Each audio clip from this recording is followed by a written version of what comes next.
আসসালামু আলাইকুম।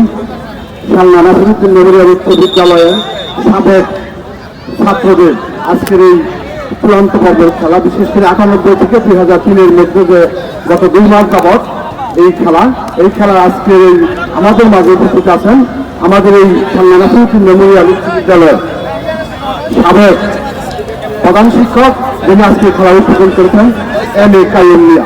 আমাদের মাঝে উপস্থিত আছেন 79 না আরো বেশি সাল থেকে, 70-এর পরে 72-73 সাল থেকে আজকের 2024 পর্যন্ত সকল প্রাক্তন ছাত্রছাত্রীবৃন্দ।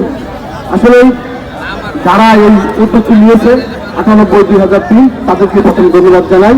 উদ্বোধনী খেলার জন্য আমি ছিলাম, তো এটা একটি মহৎ উদ্যোগ যে আমাদের বর্তমান সমাজ ব্যবস্থায় আজকের যে অবস্থা, সেই কমপক্ষে এই যে খেলা চলাকালীন 30-60 এবং 35-70 এবং আরো আধা ঘন্টা আগে 2-3 ঘন্টা কমপক্ষে আমরা একটি নির্বাচন সময় কাটালাম, কমপক্ষে নেশামুক্ত সমাজ থেকে দূরে রইলাম। সুতরাং এই আয়োজন আরো যেন হয়।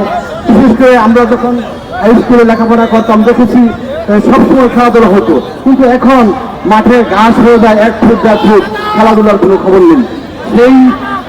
এই দিক দিয়ে বিবেচনা করে যারা আমাদের বিভিন্ন দেশের যারা আছে তাদের প্রতি দৃষ্টি আকর্ষণ করবো যে যে অবস্থান থেকে পারি আমরা যেন বিশেষ করে সমাজ ব্যবস্থা থেকে উন্নত করার জন্য, এই মাদক থেকে মুক্ত করার জন্য বেশি বেশি খালি ফুটবল না অন্য অন্য খেলা দিয়ে যেন আমরা এই দিকটাকে কিছুটা হলেও স্বাভাবিক করতে পারি। বিশেষ করে আমি শালনা বিষয়ের সঙ্গে সভাপতি হিসেবে বলতে পারি, আমি আগামী সেপ্টেম্বর-অক্টোবরে একটি খেলা ছাড়বো। সেই খেলায় সকলের সহযোগিতা আছে। সকলকে ধন্যবাদ জানিয়ে আমার কথা আগে শেষ করছি। জয় বাংলা, জয় বঙ্গবন্ধু, জয় ঈশ্বর।